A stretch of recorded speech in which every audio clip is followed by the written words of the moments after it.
Bensinpriserna har rusat på grund av kriget i Mellanöstern. Men innebär det ett inflationshot eller ett tillväxthot? Guldet beter sig plötsligt som bitcoin, och vad händer egentligen på månen? Du lyssnar på Världsekonomin.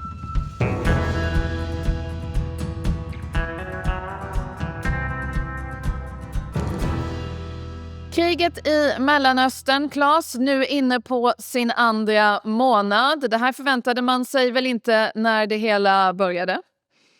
Nej, men det kan man faktiskt inte bara säga att vi tror att man inte förväntar sig, vare sig från administrationen men framförallt inte marknaden. Och hur kan vi veta det? Ja, det är bara att titta på marknadsreaktionen som ju har blivit så att säga mer och mer allvarlig ju längre tiden har gått. Man prissatte inte det här som sagt för en månad sedan när kriget bröt ut. Det var ju reaktioner då också, men de har ju behövt att öka. Och sen nu bara senaste dygnet nästan, så har det ju blivit det omvända. Nu förväntar man sig att det faktiskt är ganska kort tid kvar, i alla fall på USAs inblandning. Men helt klart så har det här blivit mer långdraget än förväntat. Och det har att göra med signaler om att Trump kan tänka sig att försöka avsluta det här trots att Hormuzsundet kanske inte kommer att vara fullt öppet. När den här podden är ute så kommer Donald Trump redan ha talat till det amerikanska folket, så då vet ni nog mer om detta. Men låt oss prata om de här ekonomiska konsekvenserna av ett krig som har pågått mycket längre än vad i alla fall marknaden trodde. Dimma var ett ord som du använde. Jag tror till och med vi satte det som rubrik på vårt avsnitt för några veckor sedan. Krigets dimma.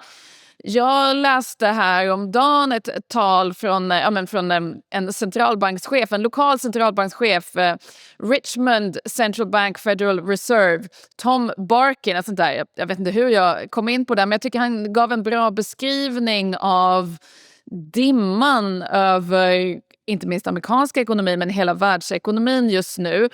Å ena sidan en sorts AI-dimma i bemärkelsen vi har stora AI-investeringar som å ena sidan kan leda till jobb, å andra sidan kan leda till att jobb försvinner. Så vi vet inte vilken effekt det här kommer få.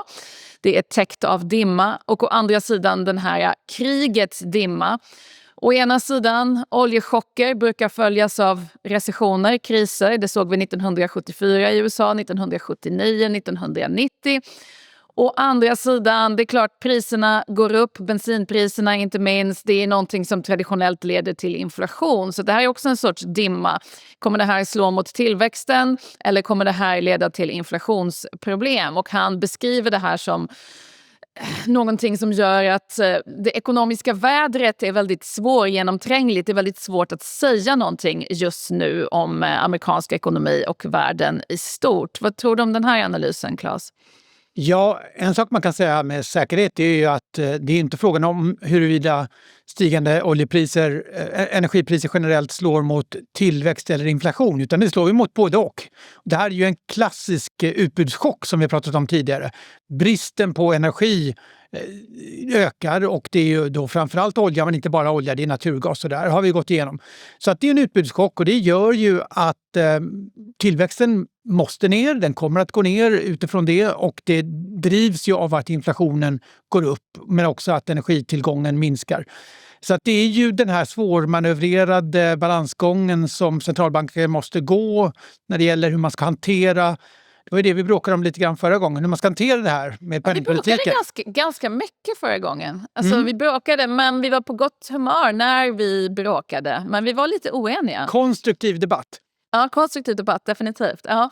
Och du ville ju att jag skulle hitta den där rapporten som pekade på att utbudschocker måste alltid hanteras av centralbanker. Det vill säga man kan inte se igenom dem, man kan inte se det som en transitory grej för priser. Och då var det ju den här NBER-rapporten, alltså lite grann motsvarande amerikanska, om vi tänker på Svenska konjunkturinstitutet så har vi NBER som kanske är mest känt, i alla fall för ekonomiintresserade, för att de sätter ju datum för amerikanska recessioner utifrån ett antal kriterier, men de gör ju också rapporter och då kom det en rapport förra året som pekade på att kanske lite grann ändrade tonläget gentemot hur det har varit i alla fall före inflationskrisen 2022.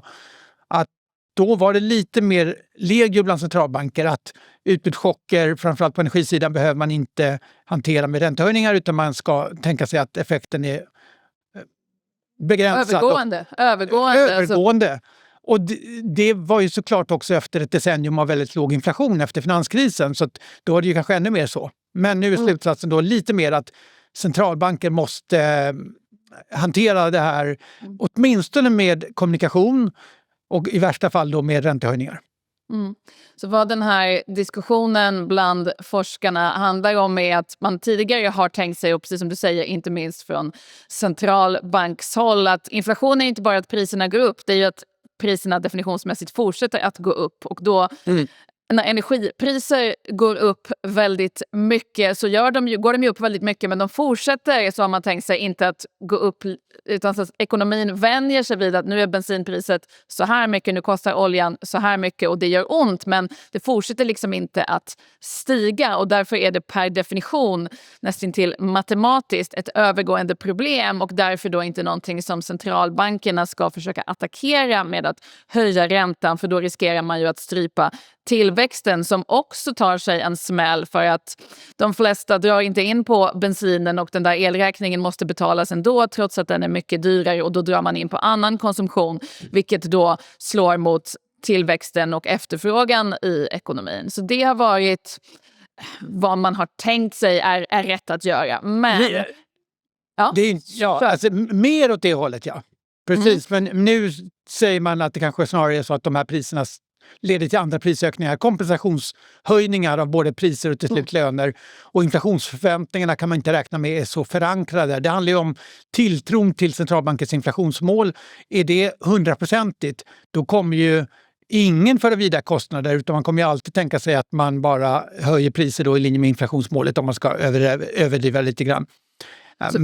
För att bara hårddra det, så vad man nu för tiden mer säger i forskningen, och det finns inget konsensus här, ingen enighet, även om Claes Måhlén tydligt har tagit ställning i den här frågan. Nej, jag tycker det är en balansgång, absolut. Det är en balansgång. Men vad man, bara för att förklara, vad man säger är, det är lite komplicerat där med ankare, och det är mycket konstiga, alltså i och för sig roliga, jag gillar ju centralbanksmetaforer väldigt mycket, men vad man menar är att okej, visst, energipriserna stiger, det går upp en gång eller i alla fall i ett stort hopp, och sen fortsätter inte de priserna att gå upp, men företag höjer kanske priserna ändå, människor begär löneökningar och inflationen kan ta fart på annat håll i ekonomin på grund av de här högre energipriserna. Och det är det man menar med att det här ankaret liksom släpper och farkosten flyter iväg ändå. För att så länge det är ju människors förväntningar, det blir ju så fruktansvärt flummigt det här på ett kul sätt, eller kul och kul, men det är spännande med ekonomi för att det är så mycket psykologi. Alltså om människor tror att inflationen går upp, då går ju inflationen upp, för då börjar man agera som om inflationen går upp, och att så mycket av vad centralbankernas jobb är att kommunicera och psykologiskt motverka det här, och det är lite det som har kommit in i forskningen på sistone. Och så finns det ju, och som du säger, det är inte konsensus, det kommer också vara olika vikt på olika typer av agerande, naturligtvis beroende på vilken situation man är i utgångsläget, och då har vi ju centralbanker som hade problem redan innan kriget startade, alltså Bank of England med inflation som är 3 snarare än 2%. Om Riksbanken lite grann i andra änden då med inflation som är under 2 i utgångsläget, och det kommer ju också synas i hur centralbanker hanterar det här problemet. Men det finns ju också, jag hittade en annan rapport från Fed som är från 2024 som pekar på att vid utbudschocker så är risken, om centralbanker höjer räntan, så är risken inte bara att man försvagar efterfrågan mer, för det är ju nästan syftet med en höjning då, utan också att det skapar finansiell instabilitet. Så det finns en annan risk att då göra för mycket, inte bara att ekonomin blir svagare, utan också att, till skillnad från om det sker en utbudschock när efterfrågan är stark, om efterfrågan inte är tillräckligt stark så kan det skapa finansiell instabilitet. Så det är ju uppenbart att det här är ju inte lätt att leda i bevis eller skapa bred samsyn kring, utan det kommer vara olika tolkningar. och alltid olika utgångsläge både för jämfört med historien naturligtvis och jämfört med olika länder och ekonomiska områden. Och nu är det ju rätt tydligt att det är en annan situation än 2022. Det pratade vi om redan förra gången.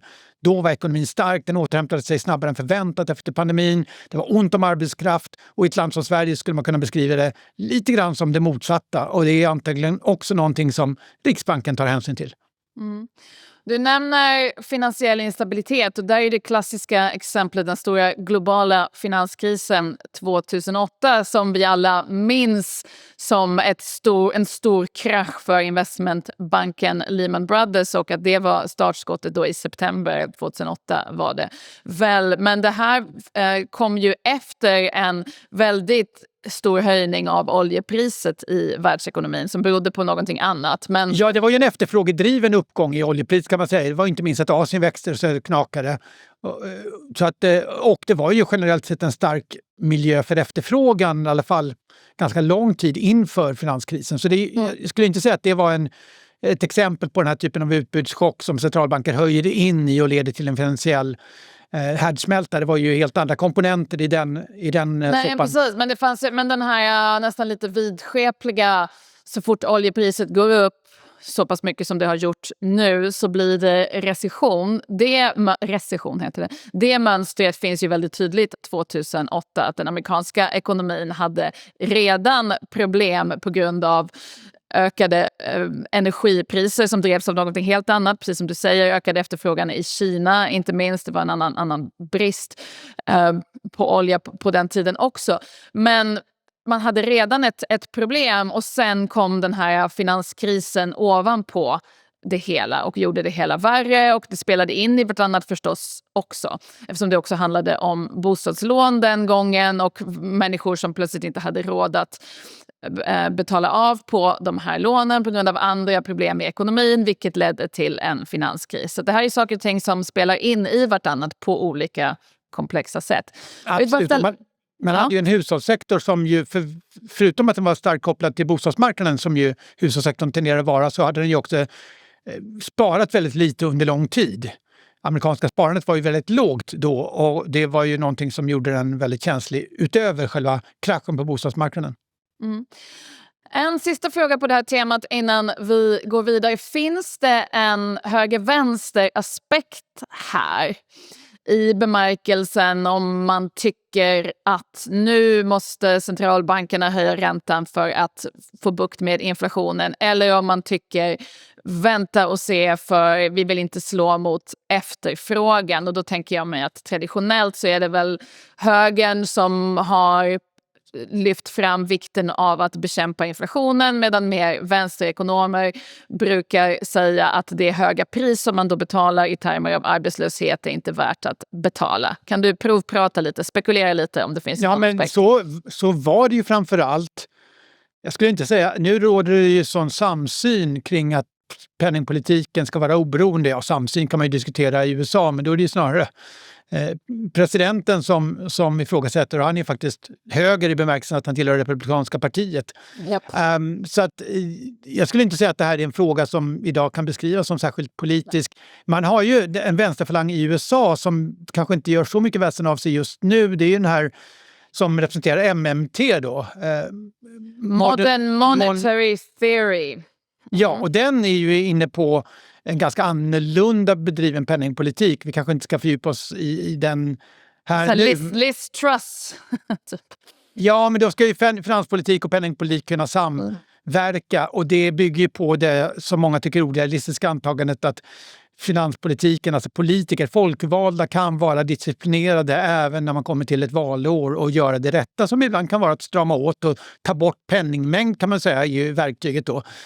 Om det så krävs för att hålla inflationen i schack. Så att, och det är ju kan man säga en politik som eller en idé som kommer från vänsterfalangen måste man ju beskriva det som. Men det är ju en ganska extrem teori som inte anammas. Så att generellt skulle inte jag säga att penningpolitik idag är särskilt politisk om man bortser från det bråket som sker inför öppen ridå i USA. Sen är det inte heller så att vänstern alltid historiskt har varit enig här. Jag får för mig att det var den svenska socialdemokraten Gunnar Sträng som sa att inflationen måste bekämpas för den är en skatt på de fattiga. Det ligger ju någonting i det. Mm. Vi går vidare. Guldet, Claes. Vad tusan händer med guldet? Guldet, vi har gjort flera avsnitt om hur mycket det har gått upp, inte minst förra året. Nu ser det ut att vara på väg mot sin största månatliga nedgång sedan 2008, apropå den globala finanskrisen. Vad pågår? Ja, men det är ju det som vi varit inne på, att den har börjat bete sig som risktillgångar istället för att bete sig som en hedge mot risktillgångar. Det vill säga, man tänker att man köper guld. Historiskt klassiskt så tänker man på det som en inflationshedge. Då när oljepriset stiger, det leder till inflation, då vill man ju att guldpriset ska stiga. Men i och med att det är så många fler som har guld i portföljen nu jämfört med för kanske 10 år sedan, så är ju risken att det snarare beter sig som ett portföljinnehav som andra. Det vill säga att korrelationer ökar i tider av volatilitet. När marknaden rör sig mycket så tenderar ju korrelationer att öka mellan tillgångspriser. Och då kan guld vara en sån. Och sen tycker jag man ska lägga till, och jag tror att jag sagt det här tidigare, att när vi pratar om guld som en hedge, alltså som en försäkring mot inflation, då är det, tänker jag i alla fall, typiskt att man snarare pratar om mycket mer inflation än vad vi fruktar den här gången och även vad vi fick då 2022 till exempel.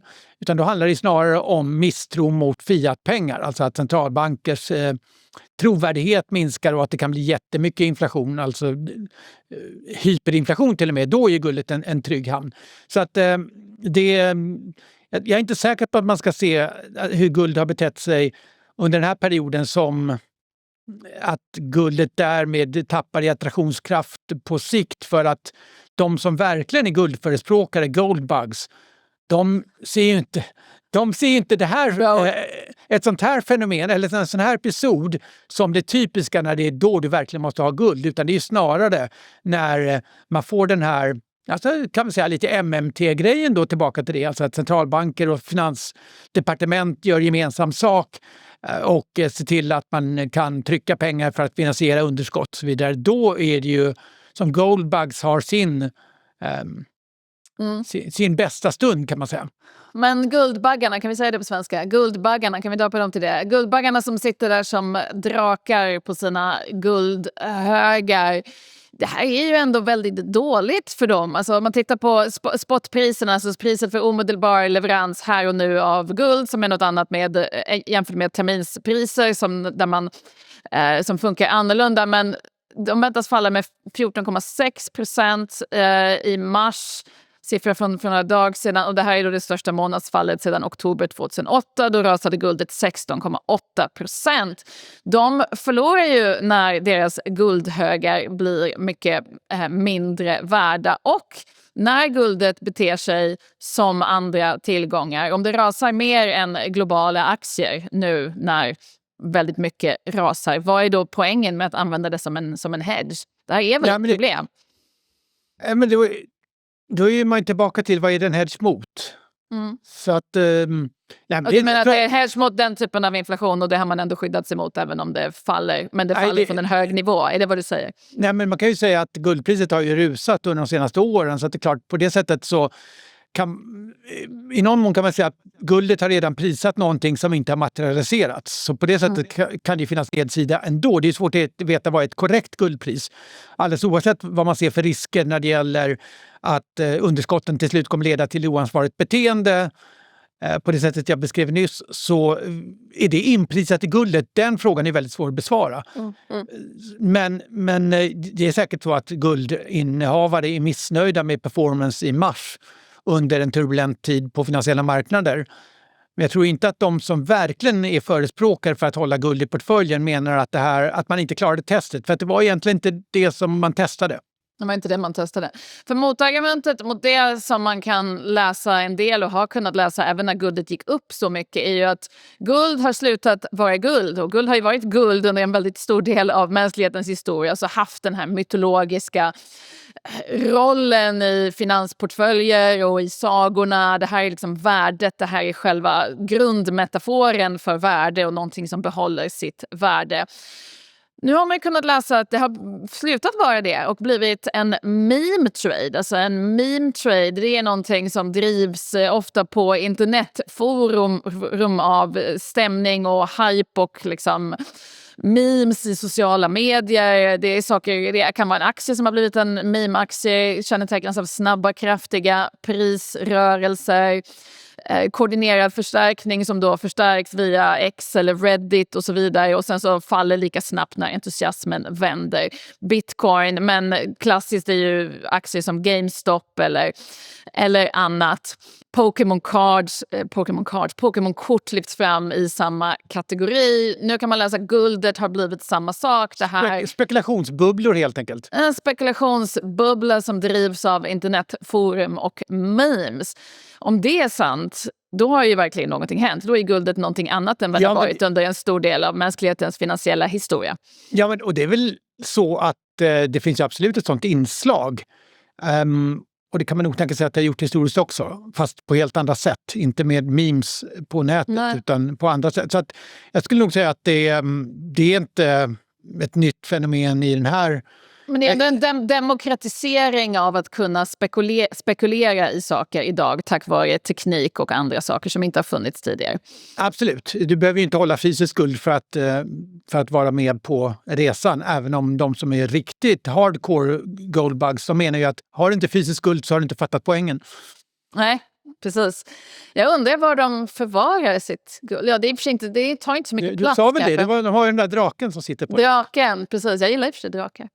Ja, nej, men guld beter sig i alla fall. Om det beter sig som en meme trade eller bara beter sig, det återstår att se. Vi går vidare. Vi pratade om dimma över världsekonomin där den ena delen av dimman handlade om vad konsekvenserna av kriget i Mellanöstern faktiskt är. Men den andra delen av dimman handlar om AI där ingen just nu vet, även om många har starka åsikter om det här är någonting som kommer att slå mot ekonomin och arbetsmarknaden eller gynna arbetsmarknaden eller vilka effekter det kommer att få. Men en stor nyhet gällande AI som jag tycker vi ska prata om, Claes, är ju OpenAI meddelade förra veckan att man lägger ner sin videogenereringstjänst Sora. Och detta då trots en stort avtal med Disney för $1 miljard. Man bara stänger den här tjänsten. Vad beror det här på, Claes? Och vad säger det om AI i stort just nu? Jag tänker att det beror på. Alltså AI kostar ju mycket pengar att producera. Det är ingen som har missat, tror jag. Nej. Och lite grann kanske det är så när vi har pratat om OpenAI tidigare. De var ju först naturligtvis med att leverera det här på bred front och hade ju definitivt ett försprång länge gentemot konkurrenter. Och det försprånget har ju definitivt krympit, kanske till och med så att de inte längre är bäst på detta. Och de har ju, vad det verkar som i alla fall, sett ett betydligt mindre antal användare i just den här tjänsten. Får jag ställa en sån här otroligt privat fråga? Vad använder du själv? OpenAI eller Claude? Jag använder Claude faktiskt nu.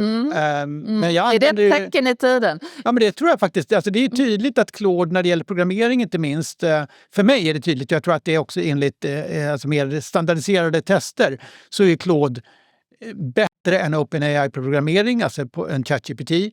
Och sen har ju också Gemini då, nu, eftersom vi ska nämna fler produktnamn här, så är Gemini också ganska långt. Det var ju ett enormt avstånd till OpenAI för något år sedan. Men det har ju verkligen, om inte stängt så är i alla fall skillnaden mycket mindre. Så att OpenAI har inte en särställning längre. Och de har ju inte... Anthropic som kör Claude, de är ju också som standalone, medan ju det är Alphabet, alltså Google, som har Gemini. Det är en fördel när du har en stor jätte bakom dig, för du har djupare fickor att pumpa pengar ur om du bara tror att du vinner i det långa loppet. OpenAI kanske känner sig mer stressade, och de kanske också inser att de kan inte satsa på alla delar av hela AI-paletten. Och då är kanske Sora då, som ju är grafikgenerering, animeringsgenerering, eller vad man nu vill kalla det. Du skulle kunna klippa in dig själv, därav den här dealen med Disney, klippa in Claes och Katrin i någon Disney-film tillsammans med Kalle Anka och Musse Pigg dansandes och sjungandes om inflationen i världsekonomin. Tack och lov kommer detta inte ske nu för att de har lagt ner Sora. Ja, och sen är ju också frågan, alltså Disney, de har ju också lite problemet att det är inte alla inom industrin som vill att AI ska bli en stor grej, så det finns ju lite konflikter där. Plus att än så länge kan man säga att de här verktygen är ju inte tillräckligt bra för att ersätta det sättet som Disney producerar animerade grejer på. Så att det är säkert ett antal olika orsaker till att vi ser det här, men någonstans är det ju också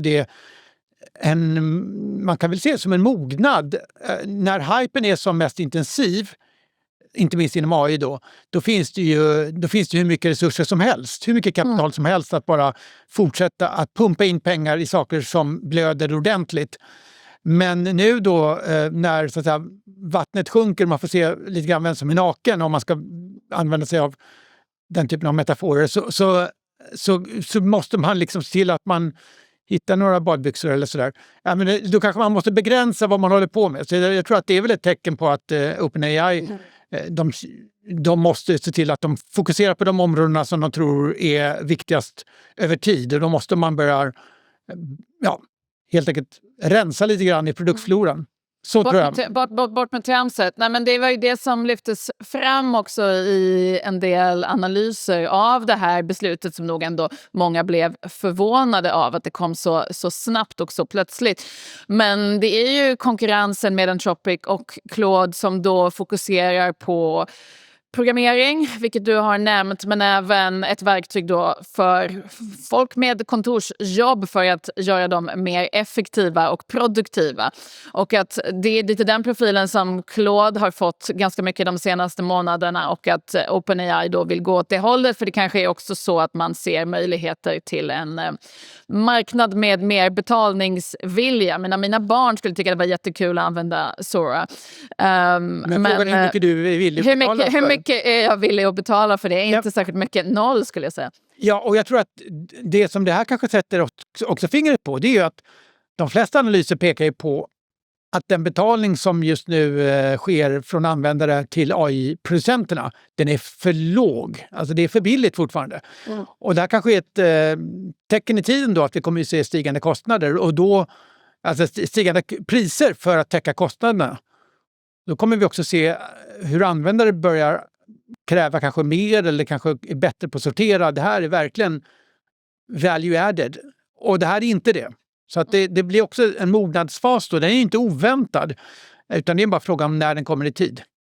Jag tycker att det här säger någonting om hur fort det går, den här bubblan eller berg-och-dalbaneresan eller vad vi nu ska kalla det. Det vet vi först i efterhand. Men det var ju bara några månader sedan som den här dealen med Disney annonserades i. När man tänker tillbaka på det, faktiskt en annan stämning runt AI, skulle jag i alla fall säga, även om du håller med. Men då var det okej, det här är otroligt anmärkningsvärt att Disney, som ändå är ett av världens starkaste varumärken, som har byggt upp de här karaktärerna som vi alla känner till under så många år, med så många tecknare som har slitit med papper och penna, nu bara hoppar på den här AI-vagnen och visserligen får betalt, men ändå väldigt snabbt fattar det här beslutet att AI verkar så oundvikligt att vi säljer ut Musse Pigg till OpenAI.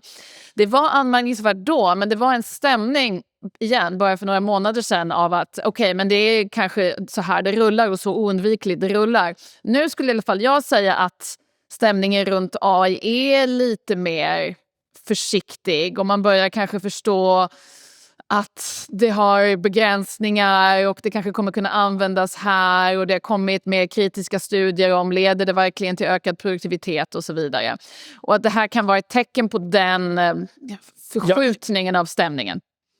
Jag skulle mer tro att det handlar om att andra, framförallt Claude och vissa andra aktörer har visat på ännu större framsteg och att OpenAI känner sig stressade av det. Kanske i kombination med att marknadsklimatet såklart under den senaste månaden generellt, det gäller inte kanske specifikt för riskkapital, men inte desto mindre.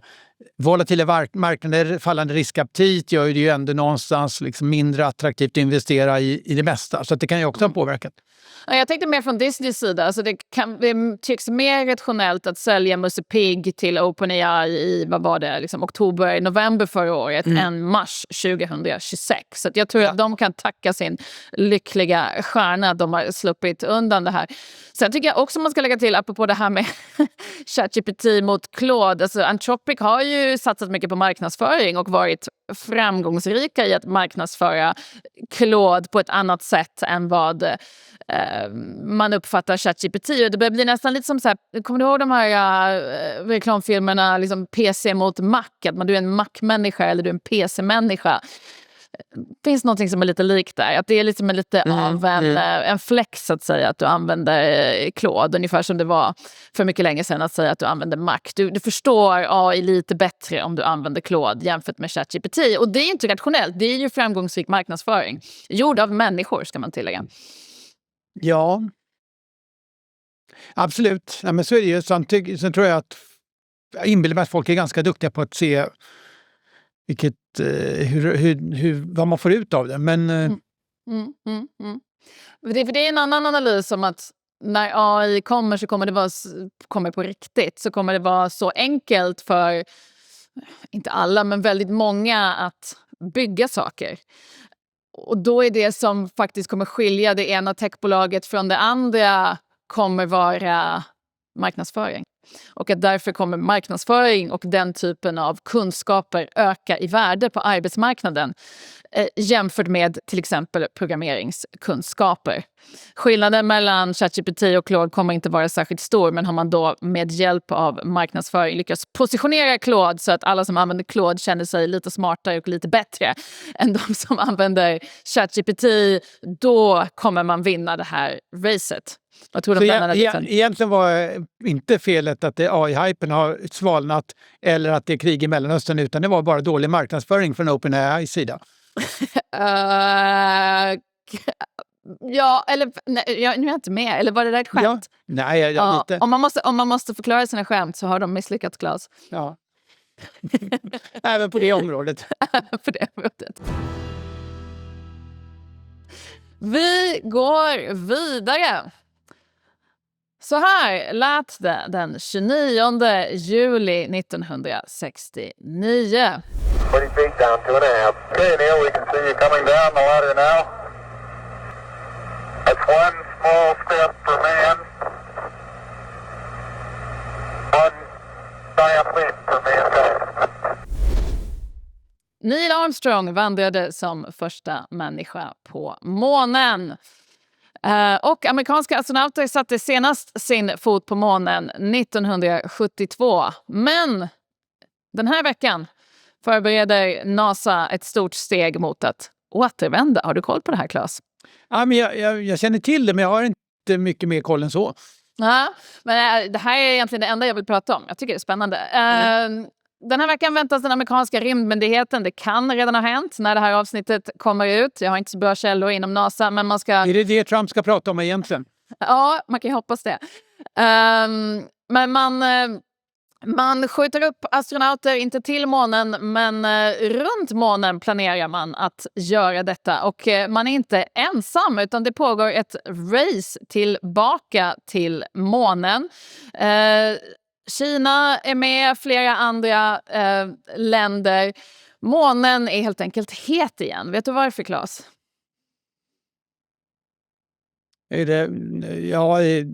Beskriv du.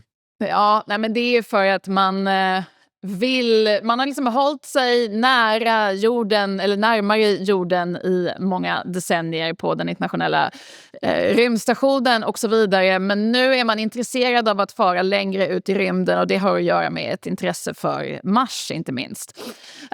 Och då är det ju ett sätt att åka till månen och igen sätta människor på månen är en möjlighet att testa hur det är att vara längre ut i rymden under en längre tid och det här kan då ge värdefull information om hur man skulle kunna ta sig ännu längre ut i rymden med farkoster bemannade av människor så småningom. Så att det är därför som jag har förstått det.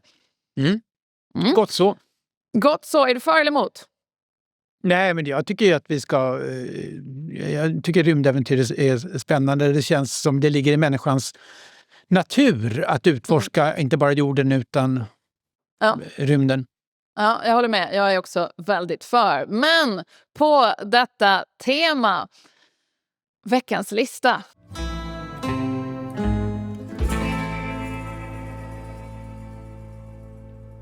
Topp 3 ekonomiska antaganden om månen hittills. Spännande. Jag kan inte komma på något. Nej, jag vet. Och det är faktiskt symptomatiskt. För att jag tänkte, när jag satte mig och försökte sätta ihop den här listan, att det här kommer vara enkelt. Jag bara letar upp lite ekonomiska studier om rymden och sen så applicerar jag dem på månen och sen är jag klar inom en halvtimme. Men det jag gissar att om man har liksom en nationalekonom-hatt på sig så kommer man aldrig förespråka månlandningar. Ja, i och för sig. Alltså, men vad jag fann var verkligen att det finns otroligt lite ekonomisk forskning om rymden. Jag blev nästan upprörd. Tänkte att det var mer naturligt för ekonomer att titta på det här och fundera på det här. Jag tänker minst, jag ska inte säga varje månad, men liksom som journalist, åtminstone några gånger om året tänker jag på saker som okej, vad rapporterar vi och hur rapporterar vi den dag om det händer i vår livstid vi får kontakt med utomjordingar? Liksom, vad kör du för rubrik då? Hur bedriver du journalistik? Det är vad händer med räntan då? Vad händer med räntan? Man måste ju tänka sig att det är liksom en väldigt stor produktivitetschock, eller hur? Man antar att de utomjordingarna kommer. Det kan ju vara en chock bara. Det också, men om vi då ska göra världsekonomin i det här läget så måste du komma över din chock, Claes. Över hur de här utomjordingarna ser ut och pratar och börjar prata om produktivitetschocken med mig. För det har jag nämligen planerat för världsekonomin i det här läget. Att liksom den grundläggande vinkeln för oss i det läget skulle bli det här är en tekniskt överlägsen civilisation. Vi kan tänka oss att jorden kommer drabbas av eller gynnas av en produktivitetschock. Kommer tillväxten, Claes Molén, att bli 200% per år nu på grund av den här oöverträffbara tekniken som kommer med de här utomjordingarna? Vad innebär det? Hur som helst. Jag är beredd. Du är beredd. Ja, precis. Du och jag är beredda. Vad jag försöker säga här är att jag har insett att ekonomerna inte är beredda, för det fanns inte så mycket forskning. Hur som helst. Jag har krystat fram en lista. På plats nummer 3. Marknaden på månen eller i rymden måste byggas och uppstår inte av sig själva. Det här bygger på ett papper av en ekonom som heter Matthew Weinzierl. Ganska enkelt antagande. Det finns inga konsumenter på månen, ingen infrastruktur, inga tydliga äganderätter. Så att alla de mekanismer som normalt skapar en marknad saknas. Och istället så är det då staten som måste skapa förutsättningarna, ofta genom att vara första kund. Och det är också så dagens rymdindustri har vuxit fram. Men det gör liksom en potentiell månekonomi eller en rymdekonomi annorlunda från ekonomier på jorden. Rimligt antagande? Ja, det är onekligen så det ser ut. Vad vi vet. Ja. Plats nummer 2. Ekonomiska antaganden om rymden. När handeln väl börjar, om den börjar, då blir tiden en kostnad i sig. Och det här bygger på ett av, egentligen det enda så seriösa ekonompapper eller ekonomstudier jag hittade som jag tyckte egentligen platsade på den här listan. Paul Krugman 1978, han fick ju så småningom Nobelpriset och säger att han skrev det här pappret när han var uttråkad på han fick inte Nobelpriset för det här pappret. Han var uttråkad på en tjänst som han tyckte var tråkig. Han var ganska ung. Han skrev då The Theory of Interstellar Trade. Som då är en slags sammanslagning av relativitetsteori och handelsteori. Alltså det här att om man reser väldigt snabbt i rymden så kan det vara så att en resa, om du ska transportera varor i den här rymdekonomin från en stjärna till en annan, då tar det 10 år enligt jorden. Men på grund av den höga hastigheten som upplever astronauten som transporterar den här varan bara 6 år. Och det här blir ju ett problem. Då måste man ju färdas i väldigt höga hastigheter. Ja, absolut. Absolut. Ja. Och det, då är inte längre månen vi pratar om här, tror jag. Nej.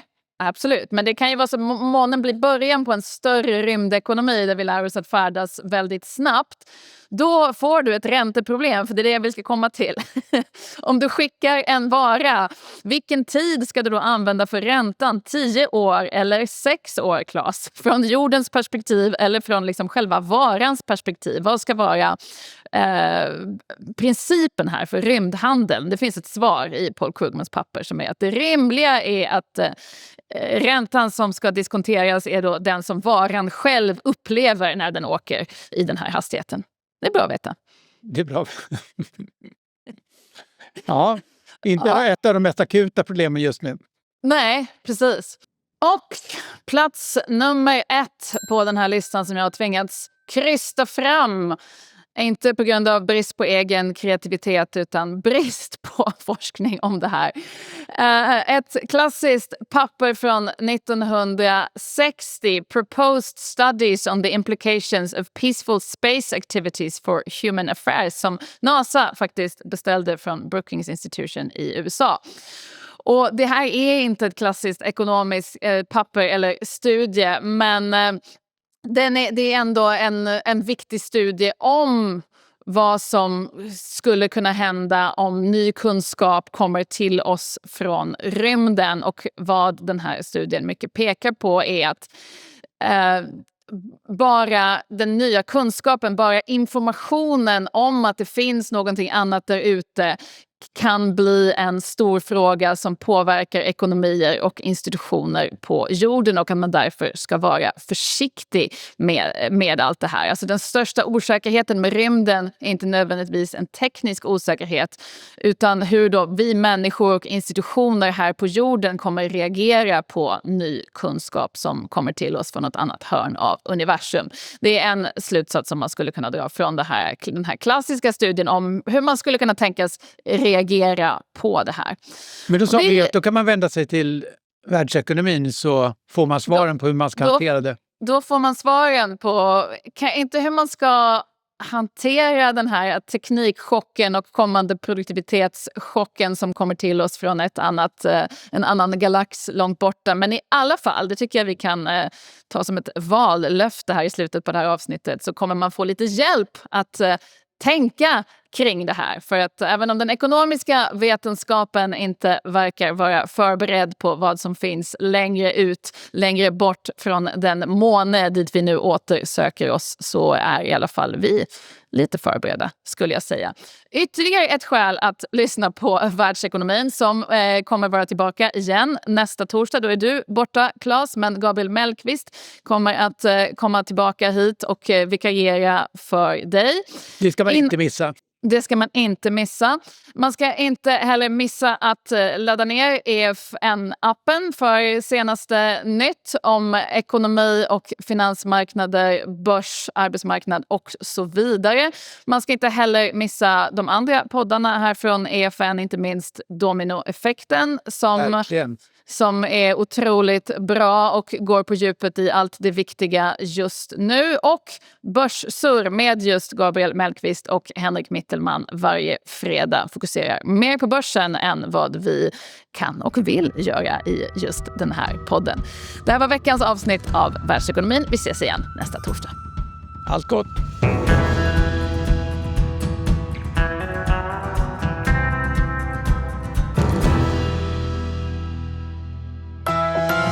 Det här var en produktion från EFN. Ansvarig utgivare Anders Hägerstrand.